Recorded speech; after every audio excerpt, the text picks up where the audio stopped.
ما كان محمد أبا أحد من رجالكم ولكن رسول الله وخاتم النبيين وكان الله بكل شيء عليما.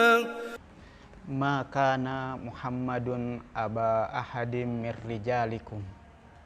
Bukanlah Muhammad itu bapak dari seseorang di antara kalian. Walakin Rasulullah wa khataman nabiyyin. Tetapi beliau adalah utusan Allah dan penutup para nabi. Wa kana Allahu bikulli syai'in alima. Dan Allah terhadap segala sesuatu maha mengetahui. Dari ayat yang penuh berkah dan suci ini banyak sekali pelajaran-pelajaran indah yang kita bisa petik. Yang pertama, bahwasanya ayat ini menjawab tuduhan-tuduhan kaum musyrikin, kaum munafikin, dan orang-orang Yahudi yang menganggap pernikahan Rasulullah Shallallahu Alaihi Wasallam dengan Zainab, mantan istri dari anak angkat Rasulullah yaitu Zaid, adalah pernikahan ayah dengan istri anaknya sendiri, dan ini dianggap tercela. Mereka menganggap bahwasanya anak angkat itu sama dengan anak kandung. Karena itu tidak boleh menikahi wanita yang telah dinikahi oleh anak angkatnya.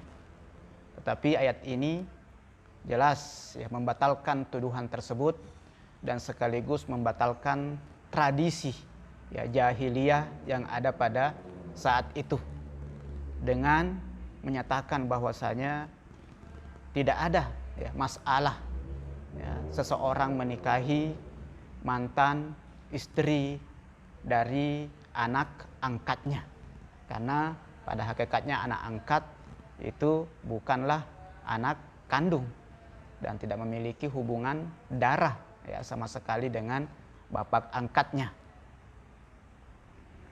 Kemudian ayat ini juga ya, menegaskan ya, berakhirnya kenabian ya, kepada Rasulullah Shallallahu Alaihi Wasallam, yaitu Rasulullah sebagai khatamun nabiyyin, sebagai penutup para nabi. Kemudian pelajaran yang kedua yang kita bisa petik dari ayat suci ini ya, bahwasanya ayat ini merupakan satu-satunya ayat yang ada dalam Al-Quran yang menyebutkan ya, nama Rasulullah di dalamnya dan sekaligus menyebut dua kedudukan Nabi yang begitu mulia, yaitu kata Muhammadun dengan Rasulullah dan Khotamun Nabiyyin. Muhammad, Rasul, dan Nabi. Ayat inilah yang menyatukan tiga nama yang sangat suci ini. Kemudian pelajaran yang ketiga yang kita bisa petik dari ayat suci ini, bahwasanya ayat ini menegaskan bahwasanya Rasulullah Shallallahu Alaihi Wasallam bukanlah orang tua kandung dari siapapun, dari laki-laki dewasa yang hidup pada zaman beliau. Di situ dikatakan maka Muhammadun aba ahadim mir rijalikum. Nah, di sini kata rijal itu jamak dari rojulun yang berarti laki-laki dewasa. Ya, penegasan kata rojul di sini laki-laki dewasa sangatlah penting. Ya, karena ya, Rasulullah ya, mempunyai beberapa anak laki-laki. Ya, Dikatakan dalam riwayat beliau memiliki 4 anak laki-laki, ya, yaitu Qasim, ya, Ibrahim, Thayyib, dan Thohir. Tetapi di beberapa riwayat yang lain menyebutkan bahwasanya Rasulullah hanya memiliki 2 anak laki-laki, yaitu Qasim dan Ibrahim. Adapun Thayyib, ya, dan Thohir itu adalah lakap atau gelar Qasim. Tapi semua putra-putra beliau ini wafat sebelum mereka dewasa. Ada cucu beliau, cucu yang sangat dicintai dan disayangi oleh Rasulullah Shallallahu Alaihi Wasallam, yaitu Hasan dan Husain, yang mana sering juga disebutkan adalah anak-anak Rasulullah. Mereka berdua kadang disebut sebagai putra-putra Rasulullah Shallallahu Alaihi Wasallam. Tetapi pada masa itu, khususnya pada waktu turunnya ayat ini, Hasan dan Husain masih kecil, ya, belum dewasa.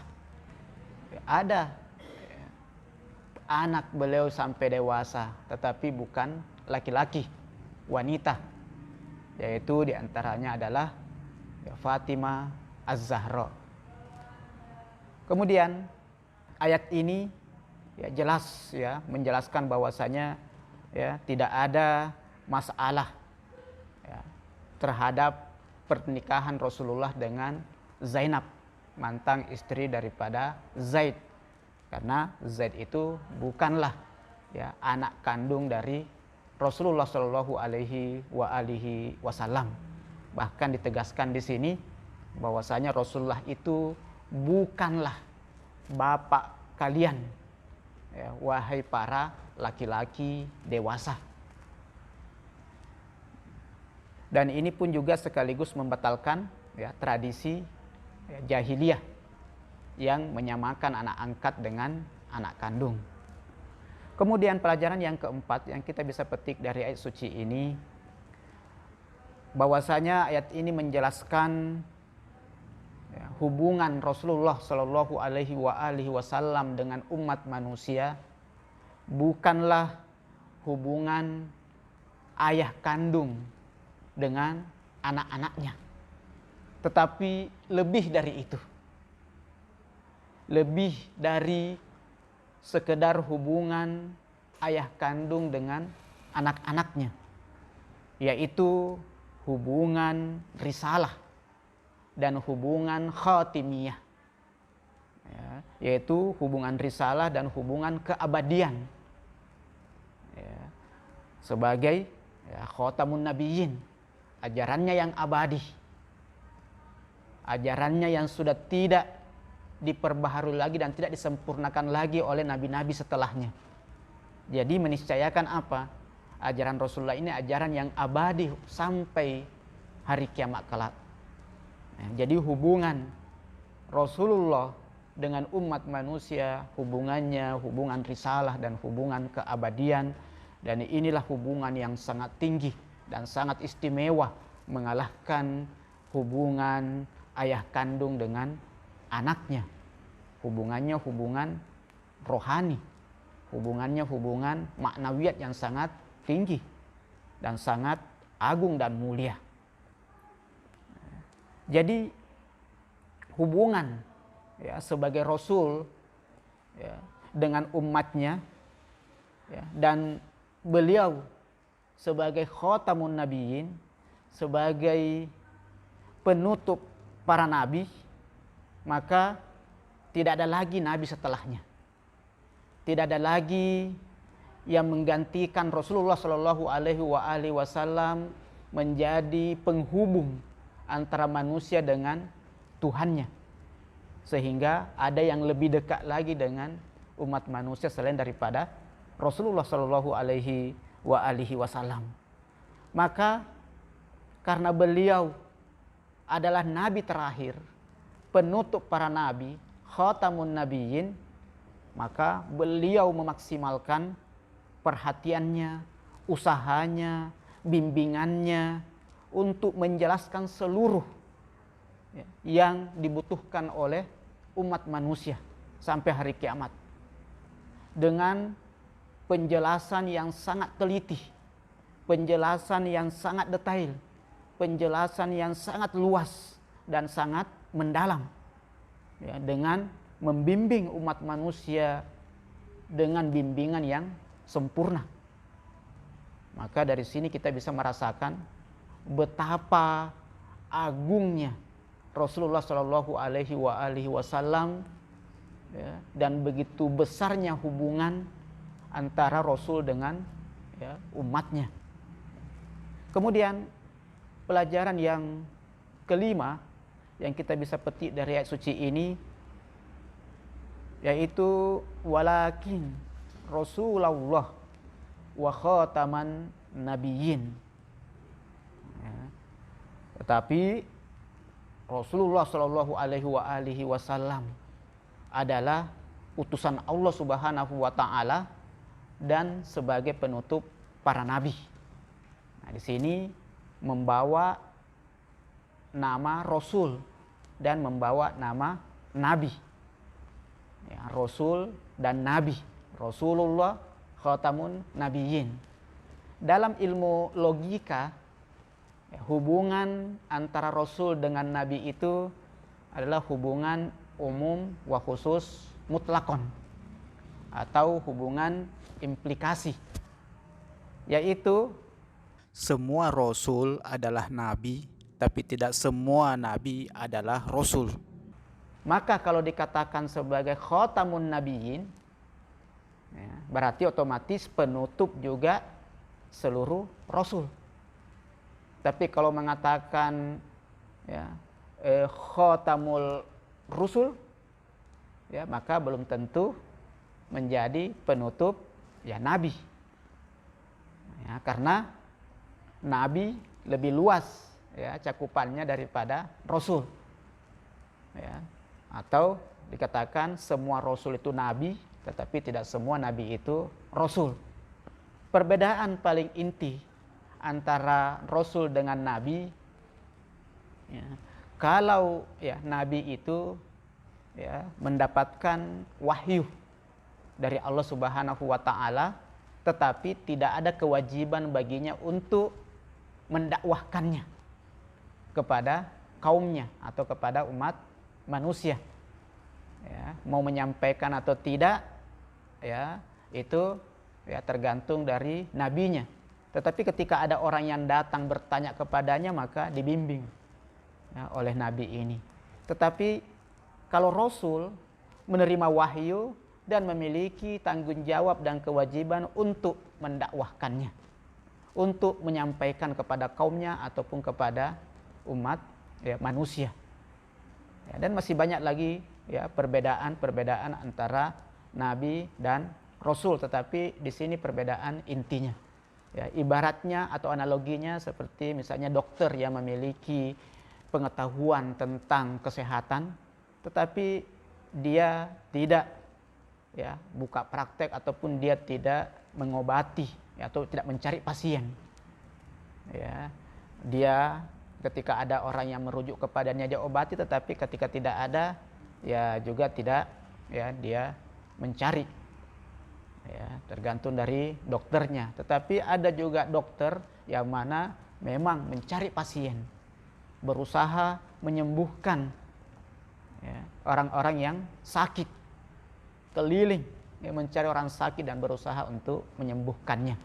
Nah, seperti ini, ya, kira-kira, ya, perbedaan antara nabi dengan Rasul.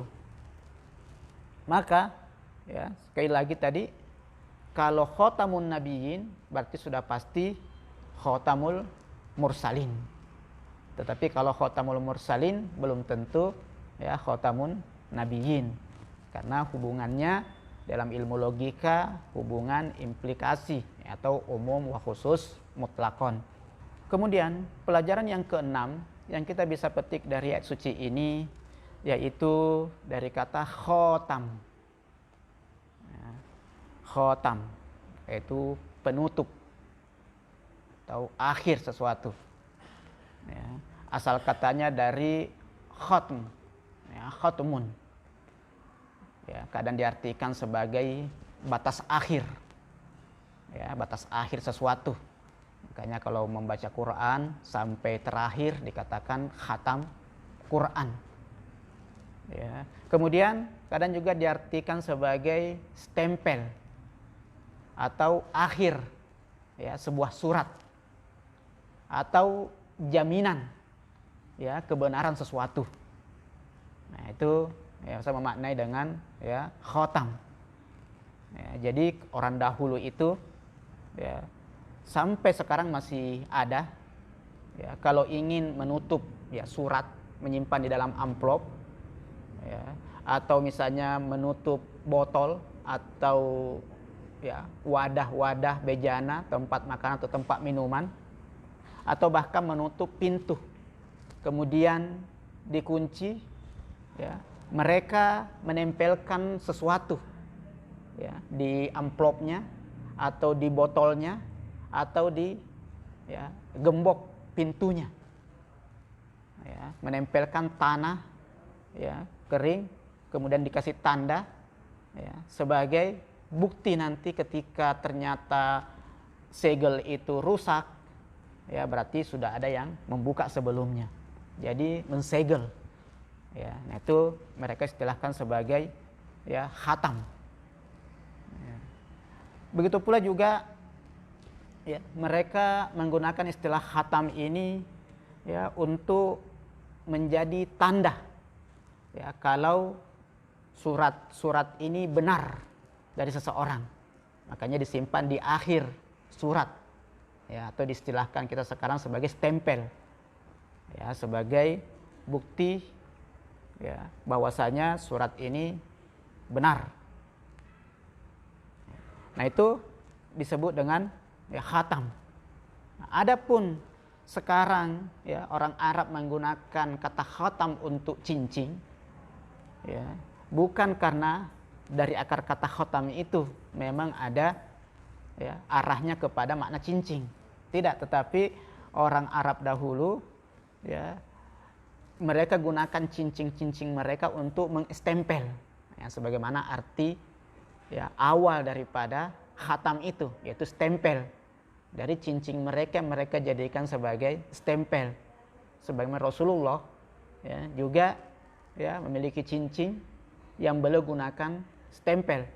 Dalam riwayat disebutkan tulisan ya di ya cincin Rasulullah itu adalah Muhammad Rasulullah. Nah, itu yang beliau jadikan sebagai stempel. Akhirnya cincin pun juga menggunakan kata khotam dalam bahasa Arab.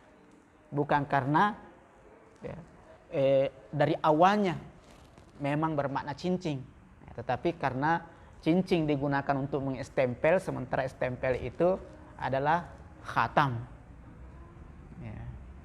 Kenapa di sini saya jelaskan ya sedikit panjang lebar tentang masalah khatam ini? Ya, karena adanya beberapa orang yang mengatakan bahwasanya Rasulullah Shallallahu Alaihi Wasallam bukanlah ya penutup para nabi, bukanlah nabi yang terakhir. Adapun yang dimaksud di dalam ayat ini wa khataman nabiyyin adalah cincin. Beliau bagaikan cincin ya kepada seluruh nabi-nabi yang ada. Atau ibaratnya beliau adalah permata ya, dari cincin-cincin kenabian. Beliaulah permatanya ya, sehingga cincin itu nampak indah karena memiliki permata. Dan ada juga yang mengartikan ya sama dengan cincin, bahwasanya Rasulullah itu adalah penghias ya para nabi-nabi ya, dari makna khotamun nabiin ini. Sehingga masih ada yang mengklaim dirinya sebagai nabi ke-26, nabi keberapa ya setelah Rasulullah Shallallahu Alaihi Wasallam ya, karena mengartikan khotamun nabiin ini sebagai cincin, padahal itu sangat jauh ya penggunaan untuk cincin. Kalaupun juga kita gunakan bahwasanya Rasulullah sebagai penghias Nabi, karena sebagaimana cincin itu adalah penghias ya anggota badan, itu masih sangat merendahkan sosok mulia Rasulullah Shallallahu Alaihi Wasallam. Rasulullah bukan hanya penghias para nabi seperti hiasan cincin kepada anggota badan, tetapi melebihi dari itu. Ya, jauh lebih indah daripada ya apa yang digambarkan sebagai penghias para nabi.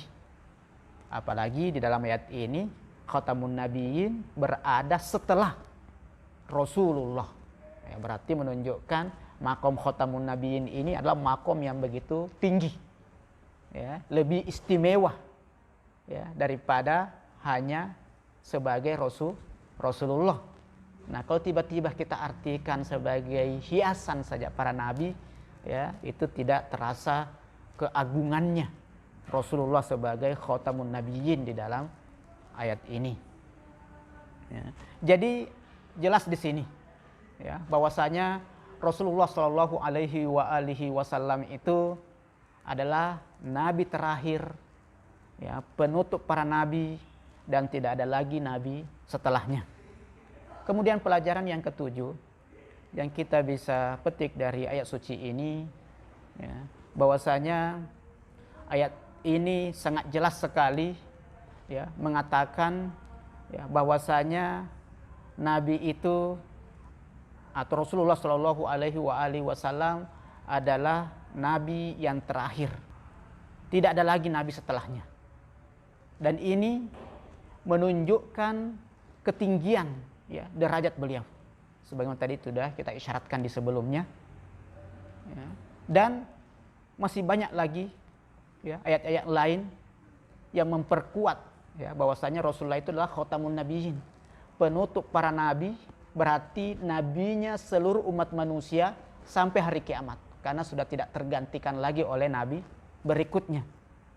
Ya. Walaupun sebenarnya ayat ini sudah cukup sekali ya sebagai penjelas bahwasanya Rasulullah adalah penutup para nabi dan nabinya seluruh umat manusia sampai hari kiamat dan tidak akan tergantikan lagi oleh nabi siapapun, karena tidak akan ada nabi lagi setelahnya. Tapi supaya lebih jelas lagi, banyak sekali ayat-ayat Quran yang lain yang menjelaskan tentang ya kenabian Rasulullah yang meliputi seluruh ya alam ini. Di antaranya wa ma arsalnaka illa kafatal linnas inni Rasulullah ilaikum jami'an tabarakalladzi nazzalal furqan ala abdihi liyakuna lil alamina nadhira, dan ayat-ayat yang lain ya yang sangat jelas di situ menggambarkan tentang kekhataman ya Rasulullah Shallallahu Alaihi Wasallam atau Rasulullah sebagai penutup para nabi, dan sebagai penutup para nabi meniscayakan nabinya seluruh umat manusia sampai hari kiamat kelak. Kemudian pelajaran yang ke-8 yang kita bisa petik dari ayat suci ini yaitu wa kana Allahu bikulli syai'in alima, dan Allah Subhanahu wa taala terhadap segala sesuatu maha mengetahui. Bahwasanya kekhataman kenabian atau ya penutup para nabi atau Rasulullah Shallallahu Alaihi Wasallam sebagai khatamun nabiyyin ya, itu berdasarkan ilmu dan hikmah Allah Subhanahu wa taala. Ya, Rasul untuk seluruh alam ya, sampai hari akhir, dan sebagai penutup para nabi itu diketahui oleh Allah Subhanahu wa taala, dan itu ya berdasarkan ketetapan Allah Subhanahu wa taala. Dan ini pun juga sekaligus menjadi jaminan kebenaran dan kesempurnaan ajaran Rasulullah Shallallahu Alaihi Wasallam sebagai khotam, stempel tadi itu. Ya, dari makna wa kana Allah bikulli syai'in alima, di situ juga kita bisa menarik sebuah isyarat ya, bahwasanya ya, Allah ya Maha mengetahui sehingga menjamin ya, akan kebenaran dan kesempurnaan ajaran Rasulullah Shallallahu Alaihi Wasallam sebagai khatamun nabiyyin. Kemudian pelajaran yang ke-9 yang kita bisa petik dari ayat suci ini, mungkin ya muncul beberapa pertanyaan ya.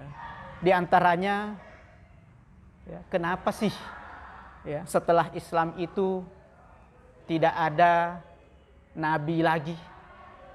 Kenapa Rasulullah Shallallahu Alaihi Wasallam ya yang harus menjadi penutup para nabi, dan kenapa sudah tidak ada lagi nabi setelahnya? Ya, jawabannya singkat dan sangat jelas. Ya, selain itu memang sebagai ketentuan Allah Subhanahu wa taala, ya, tetapi paling tidak ya, ada 2 alasan ya, yang mendasar sehingga nabi itu diutus kepada umat manusia. Ya. Yang pertama yaitu agama sebelumnya sudah menyimpang jauh dari kemurniannya. Adanya oknum-oknum atau umatnya yang membuat ajaran agama itu ya menjadi menyimpang dan jauh dari kemurniannya. Ya. Sehingga harus diturunkan nabi baru lagi ya, untuk membimbing mereka, untuk menyelamatkan mereka dari kesesatan dan penyimpangan. Kemudian alasan yang kedua sehingga dibutuhkan untuk menurunkan ya, nabi ya, adalah ya, proses ya, kesempurnaan manusia yang terus dinamis, sehingga di dalam perjalanan penyempurnaannya ini ya, selalu membutuhkan aturan-aturan dan begitu pula ajaran-ajaran yang lebih luas ya, dan lebih dalam sesuai dengan tingkat ya, masyarakatnya. Nah, di saat ajaran sebelumnya sudah tidak relevan lagi ya, untuk umat yang sudah menyempurna ini, maka diturunkanlah agama berikutnya yang lebih sempurna, yang memang sesuai dengan ya, kapasitas ya, masyarakat yang sudah lebih menyempurna daripada sebelumnya. Ya, bukan berarti agama yang sebelumnya itu kurang, ya, tetapi ya, kapasitas masyarakatnya yang belum bisa menerima ajaran lebih sempurna dari apa yang mereka dapatkan pada zamannya. Tetapi berjalannya waktu ya, dengan perjuangan para nabi-nabi dan rasul, sehingga masyarakat ini terus ya melangkah menuju kepada kesempurnaan, sehingga membutuhkan ya ajaran yang lebih relevan untuk ya level mereka. Nah, itulah 2 alasan utama yang menyebabkan sehingga ya dimestikan ada nabi ya baru yang diturunkan. Tetapi kalau kita melihat ya ajaran Rasulullah Shallallahu Alaihi Wasallam ini ya, 2 hal ini tidak ada. Ya. Ajaran Rasulullah Shallallahu Alaihi Wasallam tidak ada yang bisa membuatnya menyimpang jauh dari kemurniannya. Walaupun sudah banyak sekali oknum, banyak sekali kaum munafikin, banyak sekali kaum kufar yang berusaha untuk menghapus ajaran Rasulullah Shallallahu Alaihi Wasallam, atau paling minimal berusaha untuk membuatnya menyimpang jauh dari ya, ajaran suci Islam, dan membuatnya menyimpang secara total ya, dari kemurniannya, tetap tidak akan bisa. Allah sudah menjamin kemurnian ajaran Islam ini ya. Maka tidak perlu ada nabi berikutnya untuk ya, meluruskan ya, umat manusia ini dari penyimpangan yang terjadi Ya, walaupun kita lihat ada yang menyimpang, tetapi paling tidak masih ada ajaran suci yang tidak bisa disimpangkan sama sekali. Ya, masih ada itu, terjaga. Ya, dan orang yang berusaha untuk mencarinya, wajahadu fina lanahdiyannahum subulana, maka sungguh akan diberikan petunjuk dan bimbingannya bagi orang yang bersungguh-sungguh untuk ingin mendapatkan ajaran Islam yang murni ini, yang terbebas dari berbagai macam bentuk penyimpangan dan distorsi. Kemudian ajaran Islam ini juga sudah sempurna ya, untuk semua level manusia. Jadi sudah tidak butuh lagi ya ajaran yang lebih sempurna daripada ajaran Islam ini di saat manusia sudah makin menyempurna. Ajaran Islam ini sudah ajaran yang paling sempurna dan manusia tidak butuh lagi ya ajaran yang lebih daripada ajaran Islam ini untuk lebih menyempurnakan dirinya. Maka di sini jelaslah jawabannya dari pertanyaan tadi. Kenapa setelah Islam tidak ada lagi nabi baru? Kemudian pelajaran yang ke-10 yang kita bisa petik dari ayat suci ini ya, bahwasanya bisa saja juga mungkin muncul pertanyaan ya, bahwasanya kebutuhan manusia itu terus berubah dan kehidupan mereka itu dinamis, sementara ya kenabian sudah ditutup. Bagaimana ya bisa ada sosok mulia yang bisa menyelesaikan persoalan-persoalan mereka ya di saat ya kehidupan mereka terus ya berubah ya dan dinamis, sementara sudah tidak ada lagi nabi. Nah, ini pun juga jawabannya sangat jelas. Ya, nabi sudah tidak ada, tetapi ya persoalan terus bertambah. Ya, kebutuhan manusia juga selalu berubah. Ya, dan juga kehidupan mereka dipenuhi dengan berbagai macam bentuk dialektika sehingga meniscayakan kehidupan yang ya dinamis. Ya, bisa ya dijawab dengan ya analogi jenjang pendidikan. Ya, anak-anak yang masih ingin belajar masih butuh guru, butuh pendidik buku, butuh sekolah. Masuk TK, masuk SD, masuk SMP, masuk SMA, terus dibimbing langsung oleh guru. Masuk S1, masuk S2, masuk S3. Nah, setelah selesai S3 sudah tidak ada lagi jenjang di atasnya. Ya, dia sudah dengan mandiri meneliti, mengkaji. Ya, tetap ilmu terus dia tambah, tetap ilmu terus dia gali, tetap ya ilmu-ilmu yang dia telah dapatkan dijadikan sebagai ya solusi terhadap berbagai macam persoalan yang mereka hadapi tanpa guru lagi, tanpa sekolah lagi. Ya. Ya. Nah, begitu pula juga kebutuhan manusia terhadap nabi. Ya, bimbingan nabi dari Nabi Adam, Nabi Nuh, terus sampai akhirnya tingkatan ya kenabian Rasulullah Shallallahu Alaihi Wasallam. Nah, dengan ajaran suci Rasulullah Shallallahu Alaihi Wasallam itu sudah sangat-sangat relevan ya untuk semua ya persoalan-persoalan yang dihadapi oleh ya umat manusia, dan sudah bisa menjadi solusi ya, dan penyelesaian untuk berbagai macam persoalan yang dihadapi oleh umat manusia dimanapun dia berada, bagaimanapun levelnya sampai hari kiamat kelak. Ya, kemudian jawaban yang kedua ya, bahwasanya ya ajaran Rasulullah Shallallahu Alaihi Wasallam itu ya, banyak yang mengajarkan kaidah-kaidah umum, banyak yang mengajarkan prinsip-prinsip universal.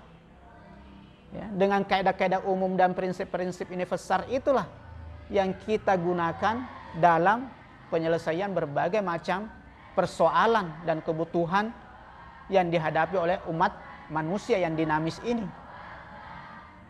Ya, jadi tidak perlu ajaran Islamnya berubah, Tidak perlu ada nabi baru lagi menyampaikan untuk menyelesaikan persoalan-persoalan yang baru ini. Tetapi ajaran Islam sudah sempurna disampaikan oleh Rasulullah Shallallahu Alaihi Wasallam. Ya, yang mana di dalamnya bukan hanya berisi hal-hal yang bersifat parsial, yang bersifat partikular. Kalau memang ajaran Islam itu hanya bersifat parsial, hanya mengurusi hal-hal yang partikular, bisa pertanyaan ini dipertanyakan.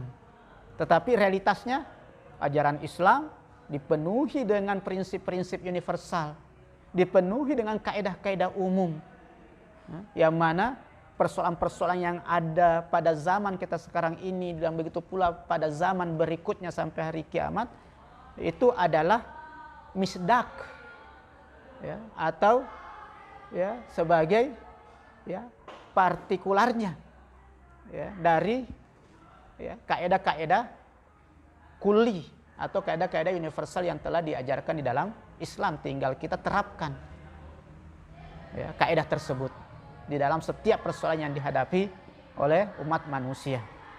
Kemudian pelajaran yang ke-11 yang kita bisa petik dari ayat suci ini sama, mungkin muncul juga pertanyaan lagi bahwasanya kenapa ya hubungan manusia ya dengan alam non materi, dengan alam langit ataupun dengan disebut dengan alam malakut, bahkan alam jabarut ya itu harus diputus ya dengan ditutupnya kenabian.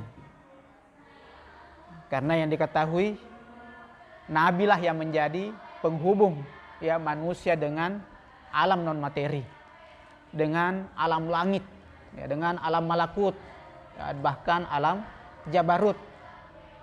Nah, dengan terputusnya nabi berarti terputus juga lah ya hubungan manusia dengan alam itu. Ya, jelas ya juga di sini jawabannya bahwasanya tidak akan terputus ya hubungan manusia dengan alam-alam maknawiyat itu ya dengan terputusnya kenabian. Terputusnya kenabian, yang terputus adalah wahyu. Ya, dan begitu pula risalah baru.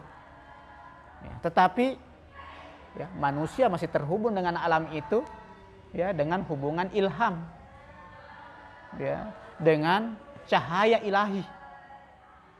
Ketika manusia ini menjalankan tuntunan dan bimbingan ajaran Allah Subhanahu wa taala yang disampaikan oleh Rasulullah Shallallahu Alaihi Wasallam sebagai khatamun nabiyyin yang membawa risalah sempurna, yang membawa risalah universal, maka manusia tetap pasti terhubung dengan alam ini dan terhubung dengan Allah Subhanahu wa taala ya dengan melalui hubungan ilham ataupun hubungan cahaya. Dan itu bagi orang-orang yang beriman dan bertakwa. Sebagaimana dalam Al-Quran disebutkan, wa ja'al lakum nuron ya, tamshuna bihi. Dan Allah menjadikan buat kalian itu cahaya, yang mana dengan cahaya itu kalian berjalan. Dalam ayat lain mengatakan, in tattaqullah yaj'al lakum furqana. Apabila kalian bertakwa kepada Allah, maka Allah akan memberikan kalian kemampuan untuk membedakan ya hak dan batil, memberikan kalian al-furqan. Ya, ini semua ya penghubungnya adalah ilham dan begitu pula ya cahaya ilahi. Jadi tidak terputus ya dengan terputusnya kenabian. Kemudian pelajaran yang ke-12 yang kita bisa petik dari ayat suci ini yaitu hubungan dari ayat maka na Muhammadun aba ahadim mir rijalikum ya dengan wa kana Allah bikulli syai'in alima, awal ayat dengan akhir ayat. Ya, bukanlah Muhammad itu sebagai bapak dari seorang pun di antara kalian. Kemudian akhir ayat, dan Allah ya maha mengetahui terhadap segala sesuatu.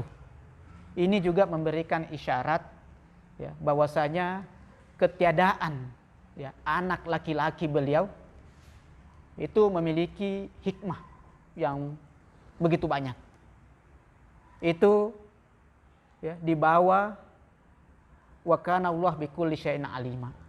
Itu sudah di bawah pengetahuan Allah dan di bawah ketetapan Allah, di bawah hikmah Allah Subhanahu wa taala. Dengan ya bahwasanya Rasulullah tidak dikaruniai ya seorang anak laki-laki ya sampai dewasa. Banyak sekali hikmah dan ya pelajaran di dalamnya.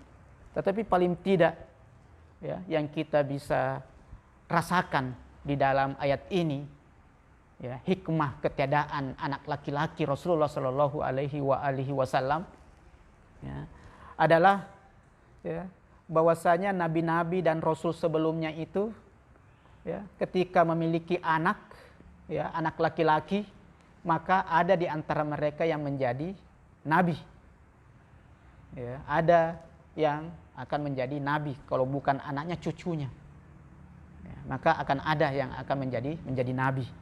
Nah, kalau Rasulullah Shallallahu Alaihi Wasallam memiliki anak laki-laki, tetapi karena kenabian sudah ditutup, maka otomatis anak laki-lakinya ini tidak akan menjadi nabi lagi.